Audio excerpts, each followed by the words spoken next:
Movie की शुरुआत में हमें 1945 का एक सीन दिखाया जाता है जब सेकेंड वर्ल्ड वॉर खत्म हो चुका था। यहाँ पर दो पायलट एक फाइटर प्लेन में बैठकर वापस अपने देश की तरफ जा रहे थे।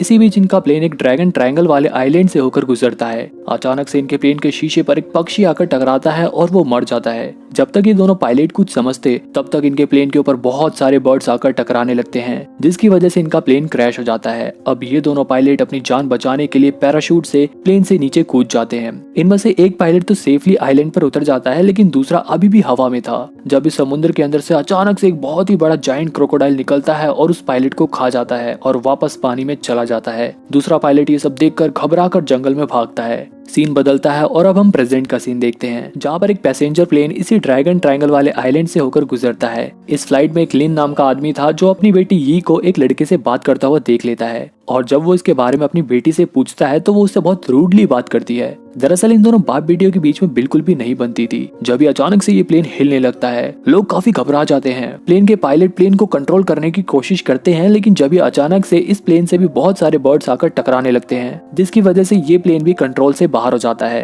पैसेंजर्स की जान बचाने के लिए पायलट प्लेन को पानी पर ही लैंड कराने की कोशिश करते हैं, लेकिन उनकी ये कोशिश नाकामयाब होती है क्योंकि ये प्लेन एक चट्टान से जाकर टकरा जाता है, जिसकी वजह से प्लेन के दो टुकड़े हो जाते हैं। प्लेन के आगे के हिस्से में बैठे लोग तो तुरंत मारे जाते हैं और पीछे का हिस्सा अलग होकर किनारे पर बहकर आ जाता है। इस प्लेन क्रैश की वजह से बहुत सारे लोग मारे जाते हैं और कुछ लोग घायल भी होते हैं। चैंग नाम का वो लड़का अभी भी जिंदा था। चैंग यी के पास आकर उसके बारे में पूछता है, लेकिन जब यी के डैड आकर उसे उस लड़के से बात करने से मना कर देते हैं, जिसकी वजह से यी फिर से नाराज हो जाती है। अब यहाँ पर सभी लोग अपने फोन से मदद बुलाने का ट्राई करते हैं, लेकिन किसी के भी फोन में नेटवर्क नहीं आ रहे थे, इसलिए यहाँ पर मौजूद सभी लोग टेंशन में थे। इन लोगों के पास पीने का पानी भी ज्यादा नहीं था, इसलिए लिन और चैंग जंगल में खाने पीने की तलाश में जाते हैं। यहाँ लिन चैंग से कहता है कि तुम मेरी बेटी से जरा दूर रहो। रास्ते में इन्हें जमीन पर बहुत ही बड़े जानवरों के पैरों के निशान दिखाई देते हैं, लेकिन ये लोग उन निशानों को इग्नोर करते हुए आगे बढ़ जाते हैं। कुछ दूर चलने के बाद इन्हें एक हट दिखाई देती है। वहीं दूसरी तरफ प्लेन से गिरे लोगों में से एक लड़का पानी में गिरे अपने सामान को देखता है। जब भी कोई चीज अचानक से उसे पानी में खींच लेती है, लेकिन किसी की भी नजर उस लड़के पर नहीं पड़ती।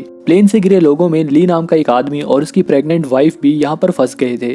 ली अपनी वाइफ के लिए पीने का पानी लेने जाता है। जियान यहाँ यी से बात करती है और हमें पता चलता है कि यी और उसके डैड उसकी मॉम के फ्यूनरल से आ रहे थे। इधर जब ये लोग झोपड़ी के अंदर जाते हैं तो उन्हें उसके अंदर कुछ हथियारों के साथ साथ एक किताब भी मिलती है। ये किताब उसी बचे हुए पायलट की थी जिसे हमने मूवी की शुरुआत में देखा था। इस किताब को पढ़कर इन्हें ये पता चलता है कि इस आइलैंड पर एक बहुत ही बड़ा जायंट क्रोकोडाइल मौजूद है। ये बात सुनकर लिन तुरंत भागकर अपनी बेटी के पास जाने लगता है। दूसरी तरफ चाओ नाम का एक पैसेंजर एयर होस्टेस से पानी के लिए लड़ने लगता है। ली उसे बहस करने से रोकता है, लेकिन चाओ उल्टा उसी से लड़ने लगता है और इन दोनों को छुड़ाने के चक्कर में एक आदमी पानी में गिर जाता है और अचानक से एक मगरमच्छ उस पर अटैक कर देता है। जब तक ये लोग कुछ समझते, यहाँ देखते देखते बहुत सारे मगरमच्छ किनारे पर आ जाते हैं और इन लोगों के पीछे पड़ जाते हैं और इनसे बचने के लिए ये लोग जंगल की तरफ भागने लगते हैं। थोड़ी देर बाद जब लिन यहाँ पर पहुंचता है तो उसे यहाँ पर कोई भी दिखाई नहीं देता। यहाँ तक कि प्लेन से गिरने की वजह से जिन लोगों की मौत हो गई थी उन लोगों की डेड बॉडी भी यहाँ पर मौजूद नहीं थी। लिन मगरमच्छ के पंजों के निशान को देखकर समझ जाता है ये सारा काम मगरमच्छ का ही है, लेकिन यहाँ मौजूद मगरमच्छ के पंजों के निशान इतने बड़े नहीं थे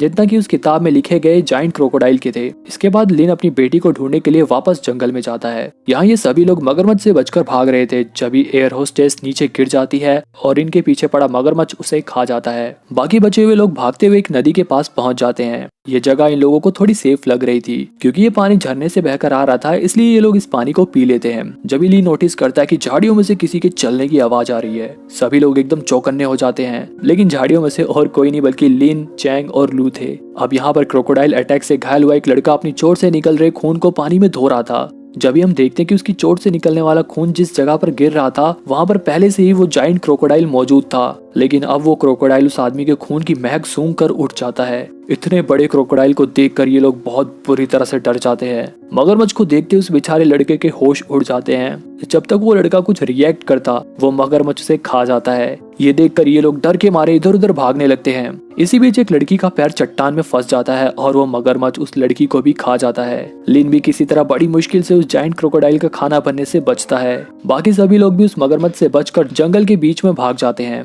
यहाँ ये सबसे कहती है कि भले ही हमारे फोन में सिग्नल नहीं आ रहे, लेकिन हम फिर भी अपने फोन के कंपास को खोलकर डायरेक्शन का पता लगाकर पेड़ों पर निशान लगाकर आगे बढ़ सकते हैं। लेकिन लिन को यहाँ उसका ये आइडिया पसंद नहीं आता और वो सबसे चलते रहने को कहता है। आगे चलकर ये लोग वापस हट के पास पहुंच जाते हैं। अब रात गुजारने के लिए इन्हें एक जगह भी चाहिए थी, इसलिए ये लोग यहीं पर रुकने का प्लान बनाते हैं। इसी झोपड़ी में यी को 2 ग्रेनेड और कुछ गोलियां भी मिलती हैं। वो उसे अपने फादर लिन को दे देती है। लिन उन गोलियों का बारूद निकाल कर उसे अपनी चोट पर लगा देता है। इसके बाद चैंग लिन के कहने पर उस बारूद पर आग लगा देता है। हालांकि इससे उसे काफी दर्द तो होता है, लेकिन उसका घाव भर जाता है। बाकी सब उसे ऐसा करते हुए देखकर सोल्जर समझने लगते हैं। इसके बाद रात में ये लोग एरोप्लेन से मिला खाना ही खाते हैं और खाने के खाली डब्बों को कैंप के चारों तरफ लगा देते हैं, ताकि अगर क्रोकोडाइल यहाँ पर आए तो इन्हें पता चल जाए। यहाँ लिन बातों ही बातों में अपनी बेटी से पूछता है कि क्या वो स्मोकिंग करने लगी है। उसकी इस बात से ये गुस्सा होकर यहाँ से चली जाती है। यहाँ लिन लू को बताता है कि मेरी बेटी मुझसे इसलिए नाराज है क्योंकि मैं उसे 5 साल बाद मिला हूँ। इसके बाद लिन और लू रात को पहरा देने लगते हैं। जब ही इनके ऊपर एक कंकाल गिरता है। ये कंकाल और किसी का नहीं बल्कि मूवी की स्टार्टिंग में दिखाए गए पायलट का ही था। उस डेड बॉडी को देखकर ये लोग अंदाजा लगाते हैं कि इसे क्रोकोडाइल ने नहीं खाया होगा, क्योंकि अगर क्रोकोडाइल इसे खाता तो इसकी हड्डियां भी मिलना मुश्किल होती। अगले दिन लिन अकेले ही जंगल में खाना इकट्ठा करने चला जाता है। दूसरी तरफ एक लड़की फैंग और चाओ भी जंगल में आ जाते हैं। फैंग अपने फोन से इस जंगल की वीडियो बनाने में लगी होती है। जब भी उसके फोन की बैटरी डेड हो जाती है, इसी बीच उसका पैर एक चिपचिपी चीज पर पड़ता है, जिसे छुड़ाने के चक्कर में वो लिक्विड उसके पूरे शरीर पर लग जाता है, क्योंकि ये चिपचिपा लिक्विड यहाँ पर चारों तरफ फैला हुआ था। अब फैंग इस लिक्विड को छुड़ाने के लिए पानी ढूंढने लगती है। यहाँ हमें पता चलता है कि ये चिपचिपा लिक्विड एक बहुत ही बड़ी मकड़ी का है। वहीं जब यी और चैंग सोकर उठते हैं और वो जैसे ही झोपड़ी से बाहर निकलते हैं, जब ही उनकी नजर एक बहुत ही बड़े स्पाइडर पर पड़ती है। ये बड़ी सी स्पाइडर उसी हट के ऊपर सो रही थी जिसके अंदर ये सभी लोग सो रहे थे। ये दोनों तुरंत बाकी सभी लोगों को भी उठाते हैं। वो लोग भी इतनी बड़ी मकड़ी को देखकर एकदम घबरा जाते हैं और यहाँ से तुरंत चलने को कहते हैं। लेकिन यी के डैड इधर नहीं थे, इसलिए वो अपने फादर का वेट करने के लिए इन लोगों से कहती है। लेकिन वो मकड़ी भी कभी भी उड़ सकती थी। इन लोगों के पास ज्यादा समय भी नहीं था, इसलिए ये लोग मकड़ी से बचते हुए झोपड़ी से बाहर निकलते हैं। तभी ये लोग देखते हैं कि बाहर लूस हो रहा है। उसे देखकर चैंग उसे उठाने जाता है। जब इनमें से एक आदमी उस स्पाइडर से डर कर घबराहट में यहाँ से भागने लगता है और उस स्पाइडर से बचने की जगह उसी से ही टकरा जाता है। स्पाइडर की नींद टूट जाती है और वो तुरंत उस आदमी को मार डालती है। अब ये सब देखकर इन लोगों में भगदड़ मच जाती है। दूसरी तरफ लिन इन लोगों के चीखने चिल्लाने की आवाज सुनता है और तुरंत भागकर इन लोगों के पास जाता है। यहाँ ये बड़ी सी मकड़ी कुछ लोगों को घेर लेती है। अब लू एक पत्थर उठाकर उस मकड़ी के मुंह पर मारता है, जिससे स्पाइडर का ध्यान लू पर आ जाता है और वो इन लोगों को छोड़कर लू का पीछा करने लगती है। थोड़ी देर में यहाँ पर और भी कई सारे स्पाइडर्स आने लगे थे, जिन्हें देखकर ये लोग फिर से यहाँ से भागने लगते हैं। ये सभी भागते हुए हट के पास वाली झाड़ियों के पास जाकर छुप जाते हैं, लेकिन वो स्पाइडर भी इनका बाहर ही निकलने का वेट कर रही थी। जब यहाँ पर लिन आता है और इन स्पाइडर का ध्यान अपनी ओर खींचकर उन्हें अपने पीछे लगाकर उसी हट के पास आ जाता है। यहाँ लू भी उसे मिल जाता है और फिर ये दोनों उसी हट के अंदर छुप जाते हैं। लेकिन तभी हम देखते हैं कि उस हट के ऊपर अभी भी एक स्पाइडर है। वो स्पाइडर एकदम से अपने टेंटिकल से लू के ऊपर हमला कर देती है। लू बहुत बुरी तरह से घायल हो जाता है।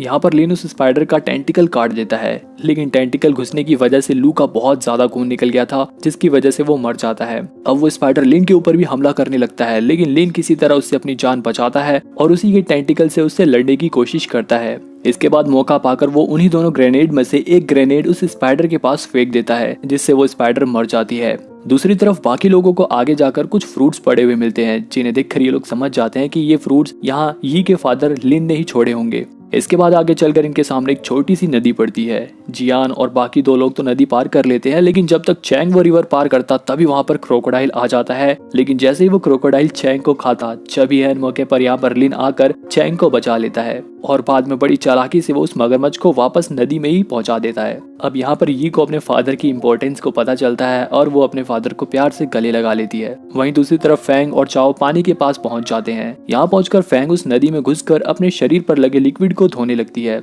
जब भी उसे पानी में कुछ गिरने की आवाज आती है, लेकिन ये दोनों उस आवाज पर ज्यादा ध्यान नहीं देते। यहाँ हमें पता चलता है कि वो आवाज उसी मगरमच्छ की ही थी। वो मगरमच्छ इनकी तरफ बढ़ता है और एकदम से फैंग का एक पैर दबोच लेता है। फैंग चाओ से मदद मांगती है, लेकिन चाओ उसकी मदद करने की बजाय उसको लात मारकर मगरमच्छ के पास ढकेल देता है, जिससे मगरमच्छ का काम तो आसान हो जाता है और वो फैंग को मार डालता है। इधर लिन को वो क्रैश प्लेन मिल जाता है जो मूवी की स्टार्टिंग में हमें दिखाया गया था। प्लेन को चेक करने पर इन्हें इसमें ऐसी चीजें मिलती हैं जिसे देखकर ये लोग समझ जाते हैं कि प्लेन का इस्तेमाल न्यूक्लियर वेपन्स को ट्रांसपोर्ट करने के लिए किया जाता था और इसी के रेडिएशन की वजह से यहाँ के मगरमच्छ और मकड़ियाँ इतनी बड़ी बड़ी हो गई हैं। यहीं पर इन्हें एक पुराना रेडियो भी मिलता है जिसे चैंग ठीक करने लगता है। इसी प्लेन में लू को एक मशीन गन भी मिलती है। अब रेडियो ठीक हो जाता है और ये रेडियो पर रेस्क्यू टीम से बात करके यहाँ के बारे में सब कुछ बता देती है, जिसके बाद रेस्क्यू टीम इन लोगों को बचाने के लिए यहाँ पर आने लगती है। यहाँ ये सबको बताती है कि रेस्क्यू टीम साउथ ईस्ट की तरफ किनारे पर मिलेगी, इसलिए हमें किसी तरह वहां तक पहुंचना होगा। आगे चल के रास्ते में इन्हें चाओ भी मिल जाता है। यहाँ पर ये लोग चाओ से पूछते हैं कि तुम्हारे साथ तो एक लड़की भी थी ना, वो कहाँ पर है। चाओ इन्हें बताता है कि अब वो मगरमच्छ के पेट में है। इसके बाद ये सभी साउथ ईस्ट की तरफ आगे बढ़ते हैं, लेकिन आगे चलकर इन लोगों के सामने एक बहुत ही बड़ी नदी पड़ती है। अब बाकी सब तो तैरकर नदी पार कर सकते थे, लेकिन इनमें से एक औरत प्रेग्नेंट थी और उसका नदी पार करना बहुत मुश्किल था। यहाँ पर लिन अपना दिमाग लगाता है और पेड़ की टहनियां इकट्ठा करके एक क्राफ्ट बनाता है। इसके बाद वो पहले खुद रिवर पार करता है और फिर वो प्रेग्नेंट लेडी क्राफ्ट पर बैठ जाती है और बाकी लोग भी तैरकर नदी पार करने लगते हैं। अभी ये लोग कुछ दूर ही पहुंचे थे कि जब लिन को नदी में मगरमच्छ दिखाई देता है, जिसे देखकर वो इन लोगों को जल्दी से नदी पार करने को कहता है। इसी बीच उस प्रेग्नेंट लेडी को खींचते हुए क्राफ्ट की रस्सी टूट जाती है। बाकी लोग तो किसी तरह रिवर पार कर लेते हैं, लेकिन वो प्रेग्नेंट लेडी और उसका पति अभी भी नदी में ही थे। अब ली अपनी बेबी को बचाने के लिए उस राफ्ट को किनारे की तरफ धक्का देता है और उस मगरमच्छ का ध्यान भटकाने के लिए और अपनी बीवी और बच्चे की जान बचाने के लिए वो खुद उस मगरमच्छ का खाना बन जाता है। अब जियान तो किनारे पर पहुंच जाती है, लेकिन वो मगरमच्छ दोबारा से इन लोगों के ऊपर हमला करने के लिए बढ़ता है। यहाँ पर लिन उस मशीन गन से मगरमच्छ के ऊपर गोलियों की बौछार करने लगता है,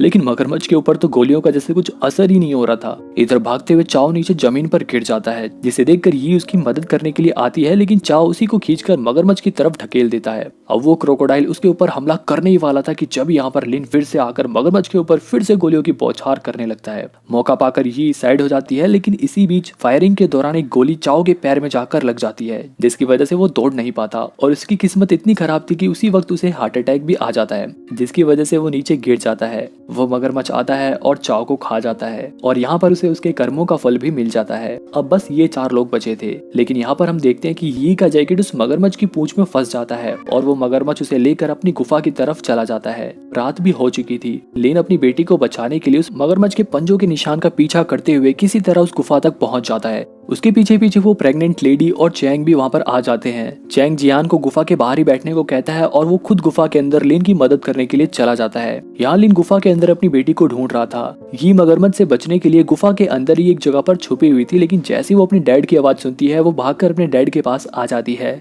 लेकिन जब भी वो मगरमच्छ भी जग जाता है और इन लोगों की तरफ बढ़ने लगता है, जिसे देखकर लिन उसके ऊपर फिर से गोलियां चलाने लगता है और वो मगरमच्छ को अपने पीछे लगा लेता है। वो चैंग से कहता है कि वो ये को लेकर यहाँ से चला जाए। यहाँ पर लिन का प्लान था कि वो उस एक बचे हुए ग्रेनेड से उस मगरमच्छ को मार डालेगा, लेकिन हड़बड़ाहट में उसके हाथ से वो ग्रेनेड वहीं नीचे कहीं गिर जाता है। इधर चैंग यी को गुफा के बाहर जियांग के पास छोड़ देता है और खुद उस मकड़ी का टेंटिकल लेकर गुफा के अंदर फिर से लिन की मदद करने के लिए चला जाता है। वहीं दूसरी तरफ लिन मगरमच्छ से बचकर भागते हुए एक छोटी सी जगह के अंदर घुस जाता है, जहाँ पर वो मगरमच्छ नहीं घुस पाता। लिन उस मगरमच्छ के ऊपर खूब गोलियां चलाता है और जल्दी उसकी सारी गोलियां खत्म हो जाती हैं। अब चैंग भी गुफा के अंदर आ जाता है, जिसे देखकर लिन उसे कहता है कि तुम सबसे पहले उस ग्रेनेड को ढूंढो। थोड़ी देर में चैंग को वो ग्रेनेड मिल जाता है। लिन उससे कहता है कि वो उस ग्रेनेड को मगरमच्छ के पास फेंक दे, लेकिन चैंग जानता था कि अगर उसने ग्रेनेड को मगरमच्छ के पास फेंका तो मगरमच्छ के साथ साथ लिन भी मारा जाएगा। इसलिए वो मगरमच्छ का ध्यान अपनी तरफ करके वहां से भागने लगता है। चैंग जैसे ही लिन से थोड़ा दूर जाता है, वो ग्रेनेड का पिन निकालकर मगरमच्छ के पास फेंक देता है, जिसके धमाके से वो मगरमच्छ बहुत बुरी तरह से घायल हो जाता है। अब ये दोनों फाइनली थोड़ी राहत की सांस लेते हैं, क्योंकि उन्हें ऐसा लगता है कि अब तो मगरमच्छ मर गया होगा।